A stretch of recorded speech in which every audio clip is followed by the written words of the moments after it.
নমস্কার। অন্য রাজনীতির গল্পের এই অনুষ্ঠানের দর্শকদের সকলকে স্বাগত। আমি অতনু ভট্টাচার্য। দর্শকদের জন্য আমি নতুন নতুন গল্প অন্য রাজনীতির গল্পের এই অনুষ্ঠানে নিয়ে আসি আপনাদের জন্য। আজকেও সেরকমই একটি অন্য রাজনীতির গল্প নিয়ে এসেছি। আপনারা সকলেই জানেন যে এই অন্য রাজনীতির গল্পে আমি আপনাদের জন্য যেগুলো তুলে আনি, আর্কাইভস থেকে তুলে আনি, সেগুলো হচ্ছে রাজনীতির একটু অন্ধকারময় দিকের একটু অন্য ধরনের রাজনীতির গল্প। আজকে আমি আপনাদের সঙ্গে যে গল্প শুরু করছি, শুরুতে আমি 3টে টাইম লাইন দিয়ে শুরু করব। টাইম লাইন কেন বলছি সেটা আমি ধীরে ধীরে আমি আপনাদের কাছে প্রকাশ পাবে। সেটা একটা নাম হচ্ছে প্রমোদ মহাজন, 3rd May 2006। বিবেক মৈত্রা, 3rd June 2006। গোপীনাথ মুন্ডে, 3rd June 2014। প্রবীণ মহাজন, 3rd March 2010। এই 4টে টাইম লাইনে আপনারা একটা কমন জিনিস নিশ্চয়ই লক্ষ্য করেছেন, সেটা হচ্ছে 3 তারিখটা। এই 3 তারিখের রহস্যটাও আমি আপনাদের সামনে খুলব। আমি যার কথা বলছি তার নাম হচ্ছে প্রমোদ ভেঙ্কটেশ মহাজন। তার আসল নাম প্রমোদ ভেঙ্কটেশ মহাজন। তিনি প্রমোদ মহাজন নামে খ্যাত, বিজেপির এক শীর্ষ নেতা ছিলেন। তিনি বাজপেয়ী সরকারের আমলে, অটল বিহারী বাজপেয়ী সরকারের আমলে অনেক পদ সামলেছেন, বিভিন্ন মন্ত্রণালয়কে দায়িত্বে ছিলেন। আমরা আজকে বিজেপির চাণক্য বলি কাকে?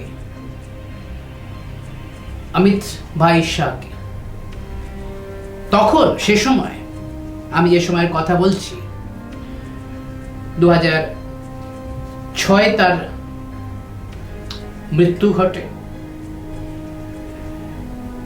তার আগে বিজেপিতে যখন 2001 থেকে 2001-এর আগে 1998 এই সময় থেকে যখন বিজেপি ধীরে ধীরে তার বিস্তার শুরু করে, অটল আডবাণীর যে বিজেপিতে, সেই বিজেপিতে প্রমোদ মহাজন এই চাণক্যর ভূমিকাটা পালন করতেন।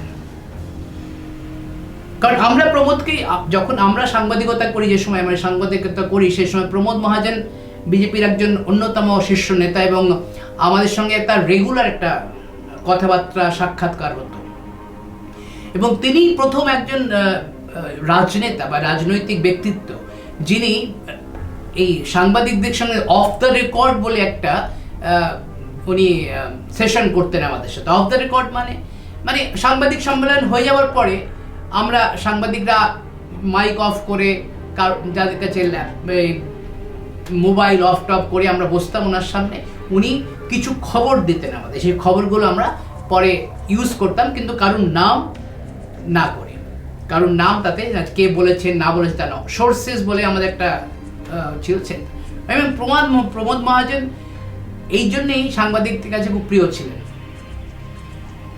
এবং প্রমোদ সাংবাদিকদের কাছে আরো প্রিয় এই জন্য ছিলেন, যে কোনো আপদে বিপদে তাকে ফোন করলেই পাওয়া যেত। তিনি মুম্বাইতে থাকতেন। এবং প্রমোদ মহাজনের আমি যখন তাকে ইন্ট্রোডিউস করছি আপনাদের সামনে, যে প্রমোদ মহাজন আসলে সেই সময় বিজেপিতে একটা 5-স্টার কালচার শুরু হয়, এবং প্রমোদ মহাজন দলের ফান্ডিং এর দায়িত্বে ছিলেন। দলের ফান্ডিংটা তিনিই করাতেন। এবং সেই সময় প্রথম প্রমোদ মহাজনের আমলেই বিজেপির এই ফান্ডিং এর যে দায়িত্ব, পার্টির জন্য ফান্ডিং করানো, এইসব তিনি করতেন, এবং তার কাছে এই দায়িত্বগুলো ছিল। আসলে এই প্রমোদ মহাজনের যে মৃত্যু, সেটা তো আসলে স্বাভাবিক মৃত্যু নয়, এবং সেই গল্পটা আমি আপনাদের বলবো যে তার মৃত্যু কিভাবে ঘটলো, তার পরবর্তী অধ্যায়ে কি হলো, এবং এর সঙ্গে যে আমি যে চারটে টাইম লাইন বললাম, এই টাইম লাইনগুলো যুক্ত এই মৃত্যুর সঙ্গে, এবং এই টাইম লাইনগুলো যুক্ত এই মৃত্যুর সঙ্গে, এবং টাইম লাইনের যারা যারা পাত্র, তাদের কিন্তু একটা আলাদা আলাদা গল্প হতেই পারে, মানে আমি আলাদা আলাদা এপিসোড করতেই পারি, কিন্তু আমি এখানে এই ব্যাপারটা নিয়ে আসছি, একসঙ্গে এটাকে নিয়ে আসছি, যাতে আপনারা বুঝতে পারেন যে প্রমোদ মহাজনের মতো একজন ব্যক্তি, তার রাজনৈতিক কেরিয়ার ওখানেই শেষ হয়ে গেল 2006 সালে। তিনি একসময় এরকমই বলা হতো প্রমোদ মহাজনকে, তিনি আগামী দিনে প্রধানমন্ত্রীর প্রার্থী হতে পারতেন। সেই দিকেই আমি যাচ্ছি। আমি যখন টাইম লাইন আমি দিলাম, তার সঙ্গে সঙ্গে আমি এবারে শুরু করছি যে প্রমোদ মহাজনের হত্যা কেন হয়েছিল, এবং হত্যা কেন হলো, এর কিছু প্রশ্ন এখনো রয়ে গেছে।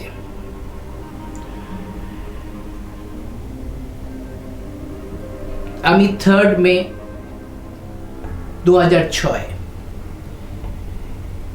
13 দিনের মৃত্যুর সঙ্গে পাঞ্জা লড়ে মুম্বাইয়ের হিন্দুজা হসপিটালে প্রমোদ শেষ নিঃশ্বাস ত্যাগ করেন। 18 বছর কেটে গেছে প্রমোদ মহাজনের মৃত্যুর পরে, হত্যার পরে। এখনো কিন্তু কিছু প্রশ্নের সমাধান হয়নি, কিন্তু কিছু প্রশ্ন এখনো রয়ে গেছে যে তারই ছোট ভাই প্রবীণ মহাজন তাকে পয়েন্ট ব্ল্যাঙ্ক রেঞ্জ থেকে গুলি কেন মারল, কি কারণ ছিল? অনেক রকম খবর বেরিয়েছে, অনেক রকম খবর হয়েছে।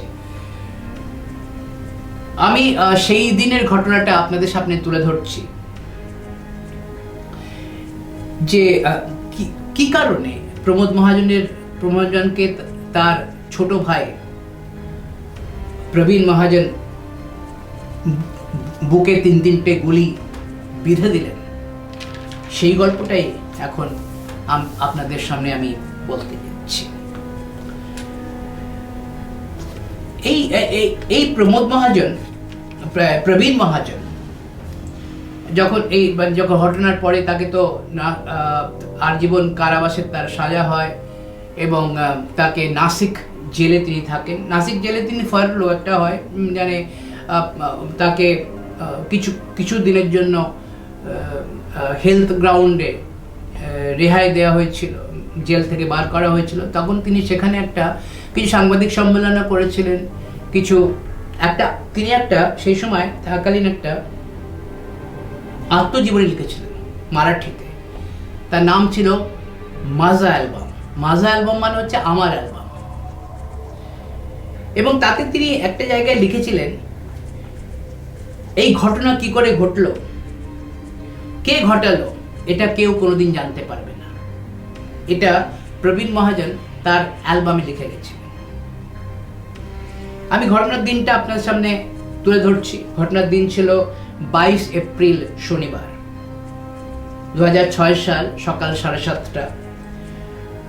প্রমোদ মহাজনের বাড়ি ছিল ওয়ার্লি, মুম্বাইয়ের ওয়ার্লি এলাকায়, এবং তার বাড়ির নাম ছিল পূর্ণা। যে পূর্ণার যে বাড়িতে প্রমোদ মহাজন প্রতিদিন সকালের মতন ড্রয়িং রুমে বসেছিলেন, সাদা কুর্তা পায়জামা পরে, সামনে চায়ের কাপ, খবরের কাগজ। জেনারেলি কি হয়, এই রাজনৈতিক ব্যক্তিত্বের বাড়িতে সেই সকালবেলা থেকেই দর্শনার্থীদের বিভিন্ন কাজে তাদের কর্মকর্তারা তারা বাড়িতে আসে। সেই দিনকে খুব একটা বোধহয় কারোর আশার ছিল না, সেই জন্য তিনি একটু বেশ ফ্রেশ মুডেই ছিলেন প্রমোদ মহাজন। প্রমোদ মহাজন ড্রয়িং রুমে বসে আছেন, দরজায় বেল বেজেছে, দরজা খুললেন, সামনে দাঁড়িয়ে ছোট ভাই প্রবীণ মহাজন। তো প্রমোদ মহাজন আশা করছিলেন না তার, কারণ প্রবীণ খুব একটা আসতে যেতেন না।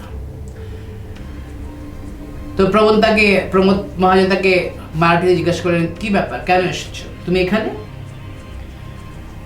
ও কোনো কথা না বলে সোফাতে এসে প্রমোদ মহাজনের সামনে বসল। সামনের সোফাতে প্রমোদ মহাজন এখানে বসে, উনি সামনের সোফাতে বসলেন।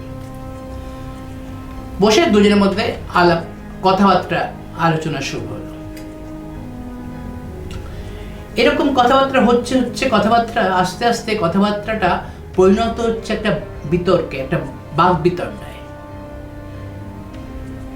সেখানে প্রবীণ মহাজন বলছেন, তুমি আমাকে দেখো না, আমার বিজনেস খারাপ হয়ে যাচ্ছে, আমার ব্যবসা পড়ে যাচ্ছে, তুমি আমাকে দেখছো না, তুমি অন্যদের দিকে দেখছো, আমাকে সময় দাও না, অন্যদের সময় দাও। তার উত্তরে প্রমোদ মহাজনও কিছু বলছেন। আর তখন ভেতরের ঘরে রেখা মহাজন, তার স্ত্রী রয়েছেন, প্রমোদের স্ত্রী। এইরকম চলছে বাগবিতণ্ডা, 10 মিনিট মতন চলছে। হঠাৎই প্রবীণ মহাজন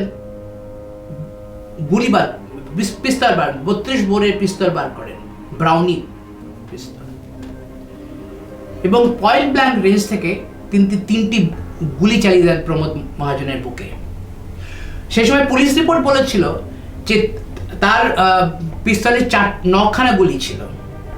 তিনি আরো চালাতে চেয়েছিলেন, 4টে গুলি চালাতে চেয়েছিলেন, পিস্তল জাম হয়ে যায়, চালাতে পারেননি।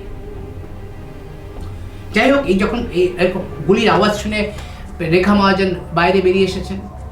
এসে প্রবীণ মহাজনকে চেঁচিয়ে বললেন, তুমি কি করেছো?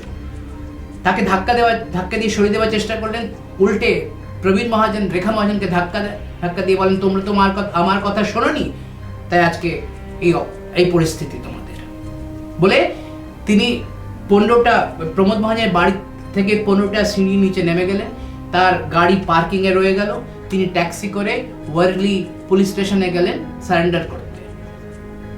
তিনি সেই সময় সকালবেলার পালা বদল হচ্ছে পুলিশে, সেই সময় গেছেন ওয়ারলি স্টেশনে। তিনি প্রবীণকে অনেকেই চিনতেন, কারণ প্রমোদ মহাজন সেই সময় বিশাল নেতা।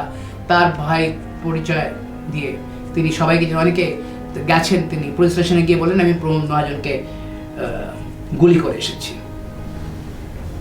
পুলিশের তো হাত পা ঠান্ডা হয়ে যাচ্ছে এই কথা শুনে। পুলিশ সে সময় যখন এই সময় ঘটনাটা ঘটে, গুলির ঘটনাটা ঘটে, যখন বোধহয় ঘড়িতে 7:40 সে সময় হবে। তখন উনি পুলিশ স্টেশনে গিয়ে যখন বলেন যে আমি প্রমোদ মহাজনকে গুলি করেছি, পুলিশ তাকে গ্রেপ্তার করে, পিস্তলটাকে হেফাজতে নেয়। এবং এই সময় কি হয়েছে, যখন ও পুলিশ স্টেশন চলে গেছে, এর মধ্যে রেখা মহাজন সেখানেই 12 তলায় থাকে। প্রমোদ মহাজনের ভাই মানে ব্রাদার ইন ল, বোনের হাজব্যান্ড গোপীনাথ মুন্ডে ওই 12 তলায় থাকতেন। তার কাছে খবর গেছে, তিনি এসেছেন। তিনি আবার ওই বিল্ডিং এ থাকা ডাক্তার বাং বলে একজনকে, তাকে ডেকে এনেছেন, ডাক্তার ডেকে এনেছেন। সেই সময় বাংয়ের জবানবন্দি অনুসারে বাং বলছেন, আমি দেখে গিয়ে প্রমোদ মহাজন একটা চেয়ারে বসে আছেন, তার গলগল করে রক্ত পড়ছে, তার ব্লাড প্রেশার প্রচুর লো হয়ে গেছে, এবং তাকে সঙ্গে সঙ্গে হাসপাতালে নিয়ে যাওয়ার জন্য বলা হয়। এই গোপীনাথ মুন্ডের একটু পরিচয় দরকার। গোপীনাথ মুন্ডে প্রমোদ মহাজনের বোনের স্বামী, এবং তিনিও বিজেপির নেতা মহারাষ্ট্রের। তিনি মোদির 2014 সালে যখন মোদি সরকার তৈরি করেন, তার ক্যাবিনেটের পঞ্চায়েত রাজ মন্ত্রী ছিলেন, পঞ্চায়েত রাজ এবং গ্রাম উন্নয়ন মন্ত্রী ছিলেন। তারও আমি এক টাইম লাইনে আপনাদের বলেছিলাম না যে গোপীনাথ মুন্ডের নামটা করেছিলাম, তারও মৃত্যু ঘটে 3 জুন 2014। রোড অ্যাক্সিডেন্ট, একটা রহস্যজনক রোড অ্যাক্সিডেন্ট হয় তার মৃত্যু ঘটে। যাই হোক, গোপীনাথ মুন্ডে এবং রেখা মহাজন ধরাধরি করে তাকে হিন্দুজা হসপিটালে নিয়ে যাওয়া হলো, এবং তার এত রক্তক্ষরণ হওয়ার ফলে তার আসলে গুলিটা লেগেছিল ডান দিকে, যাতে হৃৎপিণ্ডটা বেঁচে গেছিল, কিন্তু বুকে লেগেছিল, বুকে নিচে এখানে, আর লেগেছিল লিভারে আসলে লাগার পরে রক্তক্ষরণটা বেশি হয়েছিল। এবং তিনি সেই সময় তিনি সজ্ঞানে ছিলেন যখন তাকে হাসপাতালে নিয়ে যাওয়া হয়, এবং তিনি গোপীনাথ মুন্ডেকে বলেছিলেন যে আমি এমন কি করলাম, কি দোষ করেছিলাম আমি যে আমাকে প্রবীণ গুলি মারলো। এটা তার হসপিটালে নিয়ে যাওয়ার সময় তিনি কথা বলেন। গোপীনাথ মুন্ডে মামলা চলাকালীন যখন তিনি কাঠগোড়ায় উপস্থিত হন, তখন তিনি এই কথা জানিয়েছিলেন।